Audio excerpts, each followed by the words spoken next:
విడాకులు అనగానే అందరికీ ఎమోషన్స్ గుర్తొస్తాయి కదా. కానీ ఇది కేవలం భావోద్వేగాలకు సంబంధించిన విషయం మాత్రమే కాదు. ఇది చాలా పెద్ద ఫైనాన్షియల్ డీల్ కూడా. ఈ టైంలో చేసే చిన్న చిన్న తప్పులు కూడా చాలా ఖరీదైనవిగా మారొచ్చు. సో ఈరోజు మనం ఈ ఆర్థిక వాస్తవాల గురించే వివరంగా మాట్లాడుకుందాం. అవును, ఈ మాట అక్షరాలా నిజం. ఇది ఎమోషనల్గా ఎంత కాంప్లెక్స్ ఉంటుందో ఫైనాన్షియల్గా కూడా అంతే కాంప్లెక్స్ ఉంటుంది.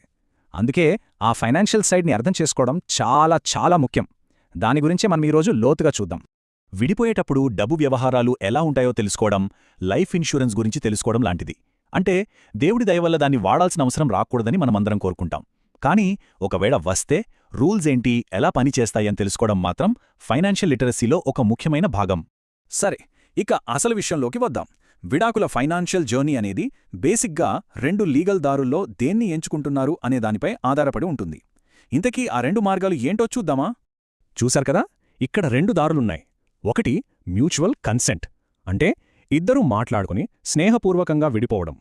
ఇది చాలా వేగంగా 6 నెలల నుంచి ఏడాదిన్నర లోపు తక్కువ ఖర్చుతో అయిపోతుంది. ఇక రెండోది కంటెస్టెడ్, అంటే ఒకరికొకరు ఒప్పుకోకుండా కోర్టుకి వెళ్లడం. ఇది చాలా పెద్ద గొడవ, ఏళ్లకేళ్లు పట్టొచ్చు, ఖర్చు తడిసి మోపేడవుతుంది, ఇంకా మెంటల్ స్ట్రెస్ అయితే చెప్పనక్కర్లేదు. రైట్, ఇప్పుడు విడాకుల్లో చాలా చాలా కీలకమైన ఆర్థిక బాధ్యతల గురించి మాట్లాడుకుందాం. అదేంటంటే స్పౌస్కిచ్చే మెయింటెనెన్స్, ఇంకా పిల్లల పోషణ ఖర్చులు. దీని చుట్టూ చాలా అపోహలున్నాయి. వాటన్నింటినీ ఇప్పుడు క్లియర్ చేసుకుందాం. అసలు ఈ మెయింటెనెన్స్ ఎలా డిసైడ్ చేస్తారు? ఇది చాలా మందిని తొలిచేసే ప్రశ్న. ఈ విషయంలో చాలా కన్ఫ్యూజన్, భయాలు ఉంటాయి. మరి కోర్టు దీన్ని ఎలా లెక్కిస్తుందో తెలుసుకుందాం. చూడండి, ఇక్కడ కొన్ని నిజాలున్నాయి. చాలామంది అనుకుంటారు భర్త మాత్రమే భార్యకు మెయింటెనెన్స్ ఇవ్వాలి అని. కానీ అది తప్పు. ఇది జెండర్ బేస్డ్ కాదు. భార్య సంపాదిస్తూ భర్తకు ఆదాయం లేకపోతే భార్య కూడా భర్తకు చెల్లించాల్సి రావచ్చు. అలాగే ఆస్తిలో సగమిచ్చేయాలి, 50-50 ఫార్ములా అంటూ ఏదీ లేదు. కోర్టు ఆదాయం, వయస్సు, ఆరోగ్యం, జీవనశైలి ఇలా అన్నీ చూసి ఒక డీసెంట్ లైఫ్ స్టైల్ మెయింటైన్ చేసేలా అమౌంట్ నిర్ణయిస్తుంది. అంతేగాని డబ్బు కట్టేవాళ్లను దివాళా తీయించాలనే ఉద్దేశం కోర్టుకి ఉండదు. మరో ముఖ్యమైన విషయం ఇంటెరీమ్ మెయింటెనెన్స్, అంటే విడాకుల కేసు నడుస్తున్నప్పుడు ఫైనల్ జడ్జ్మెంట్ వచ్చే వరకు ఒకరు మరొకరికిచ్చే ఫైనాన్షియల్ సపోర్ట్. తక్షణ అవసరాల కోసం ఇది చాలా ముఖ్యం. ఒకవేళ కేసులో తీర్పు వ్యతిరేకంగా వచ్చినా కూడా ఈ మధ్యంతర భరణంగా ఇచ్చిన డబ్బుని తిరిగి ఇవ్వాల్సిన అవసరం సాధారణంగా ఉండదు. ఓకే, ఇక పిల్లల విషయానికి వద్దాం. ఇక్కడ రూల్ చాలా సింపుల్ అండ్ క్లియర్. తల్లిదండ్రుల మధ్య గొడవలు ఎలా ఉన్నా సరే చట్టం ఎప్పుడూ పిల్లల మంచి గురించే ఆలోచిస్తుంది. పిల్లల సంక్షేమమే ఫస్ట్ ప్రయారిటీ. ఇక్కడ కొన్ని విషయాలు స్పష్టంగా అర్థం చేసుకోవాలి. సంపాదన లేని పేరెంట్కి కూడా పిల్లల కస్టడీ దొరకచ్చు. అప్పుడు సంపాదించే పేరెంట్ పిల్లల ఖర్చులన్నీ భరించాల్సుంటుంది. చదువుల కోసం లేదా ఏవైనా ఆరోగ్య సమస్యలుంటే వయసు వచ్చాక కూడా ఈ సపోర్ట్ కొనసాగించాల్సి రావచ్చు. సింపుల్గా చెప్పాలంటే స్పౌజ్కి మెయింటెనెన్స్ ఇవ్వకపోయినా పర్లేదు అని కోర్టు చెప్పొచ్చేమో, కానీ పిల్లల బాధ్యత నుంచి మాత్రం తప్పించుకోవడం కుదరదు. అది తల్లిదండ్రుల డ్యూటీ. సరే, ఇక విడాకుల్లో అతిపెద్ద తలనొప్పి ఆస్తులు, అప్పుల పంపకాలు. ఎవరికి ఏమొస్తుంది? ఇది చాలా కాంట్రవర్షియల్ టాపిక్. దీని గురించి చూద్దాం. మన చట్టాల్లో స్త్రీధనం అనేది చాలా పవర్ఫుల్ కాన్సెప్ట్. పెళ్లికి ముందు, పెళ్లిలో లేదా పెళ్లయ్యాక ఒక మహిళకు గిఫ్ట్గా వచ్చిన ఏ వస్తువైనా, అది బంగారం కావచ్చు, డబ్బు కావచ్చు, లేదా ఏదైనా ఆస్తి కావచ్చు, అది పూర్తిగా ఆమె సొంతం. విడాకుల టైంలో దాన్ని పంపకాల్లో కలపడానికి వీల్లేదు. అది ఆమె హక్కు. ఇక జాయింట్ ప్రాపర్టీస్ సంగతి, అంటే ఇద్దరి పేరు మీదున్న ఆస్తులు.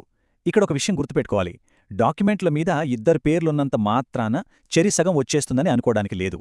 కోర్టు ఏం చూస్తుందంటే ఆ ఆస్తి కొనడానికి నిజంగా డబ్బు ఎవరు పెట్టారు, ఎవరి కంట్రిబ్యూషన్ ఎంత అని చూస్తుంది. ఆ పేరు కన్నా పెట్టిన డబ్బే ఇక్కడ ముఖ్యం. ఈ టేబుల్ చూస్తే మీకొక క్లారిటీ వస్తుంది. చూడండి, స్త్రీధనం అది భార్యకే చెందుతుంది, పంపకాలుండవు. భార్యకు గిఫ్ట్గా ఇచ్చినా అంతే. జాయింట్ ప్రాపర్టీ అయితే ఎవరి ఫైనాన్షియల్ కంట్రిబ్యూషన్ ఎంత ఉందో దాని ప్రకారం పంచుతారు.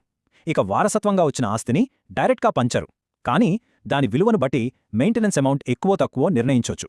ఓకే, ఇప్పటిదాకా రూల్స్ ఏంటో చూశాం. మరి మన డబ్బుని, మన ఫినాన్షియల్ సేఫ్టీని కాపాడుకోవడానికి మనం ప్రాక్టికల్గా ఏం చెయ్యాలి? దానికోసం ఒక యాక్షన్ ప్లాన్ చూద్దాం. ఇది చాలా చాలా ముఖ్యమైన చెక్లిస్ట్. ఫస్ట్, మంచి లాయర్ని, ఒక ట్యాక్స్ ఎక్స్పర్ట్ని పెట్టుకోవాలి. రెండోది, మీ దగ్గరున్న ఆస్తులు, అప్పులు అన్నీ ఒక లిస్టు రాయాలి. మూడోది, వెంటనే ఒక కొత్త పర్సనల్ బ్యాంక్ అకౌంట్ ఓపెన్ చేయండి. నాలుగోది, మీ ఇన్సూరెన్స్, ఇన్వెస్ట్మెంట్లలో నామినీగా ఉన్న మీ స్పౌస్ పేరు తీసేసి వేరే వాళ్ల పేరు పెట్టండి. ఐదోది, ఒకవేళ మీ స్పౌస్కి ఏదైనా పవర్ ఆఫ్ అటార్నీ ఇచ్చుంటే దాన్ని వెంటనే క్యాన్సిల్ చేయండి. ఇవన్నీ వెంటనే చేయాల్సిన పనులు. అయితే ఇక్కడొక పెద్ద హెచ్చరిక. ఎట్టి పరిస్థితుల్లోనూ ఆస్తులు దాచే ప్రయత్నంగానీ, వేరేవాళ్ల పేరుమీదికి మార్చే ప్రయత్నంగానీ చెయ్యొద్దు. ఫ్యామిలీ కోర్టులు అన్ని ఫైనాన్షియల్ ట్రాన్సాక్షన్లను చాలా జాగ్రత్తగా గమనిస్తాయి. దొరికిపోతే మీ కేసు మీద మీకే నమ్మకం లేనట్టవుతుంది. మీ కేసు చాలా వీక్ అయిపోతుంది. ఒక్కోసారి తీవ్రమైన లీగల్ సమస్యలు కూడా ఎదుర్కోవాల్సొస్తుంది. సో చాలా జాగ్రత్త. ఈ కష్టమైన విడాకుల ప్రాసెస్ని దాటడం నిజంగా ఒక పెద్ద అచీవ్మెంట్. కానీ కథ ఇక్కడతో అయిపోలేదు. నిజానికి ఇదొక కొత్త ఫైనాన్షియల్ లైఫ్కి స్టార్టింగ్ పాయింట్. మరి కొత్త జీవితాన్ని ఎలా నిర్మించుకోవాలి? చూడండి, వెల్త్ క్రియేషన్ బేసిక్స్ ఎప్పుడూ మారవు. ముందుగా ఒక 6 నుంచి 12 నెలల ఖర్చులకు సరిపడా ఎమర్జెన్సీ ఫండ్ రెడీ చేసుకోవాలి.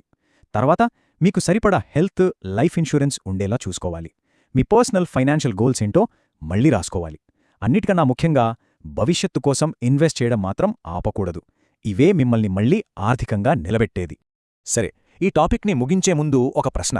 జీవితంలో ఇలాంటి పెద్ద పెద్ద మార్పులు వచ్చినప్పుడు వాటిని ఎదుర్కోవడానికి మనం ఫైనాన్షియల్గా ఎంతవరకు సిద్ధంగా ఉన్నాం? ఒక్కసారి ఆలోచించండి.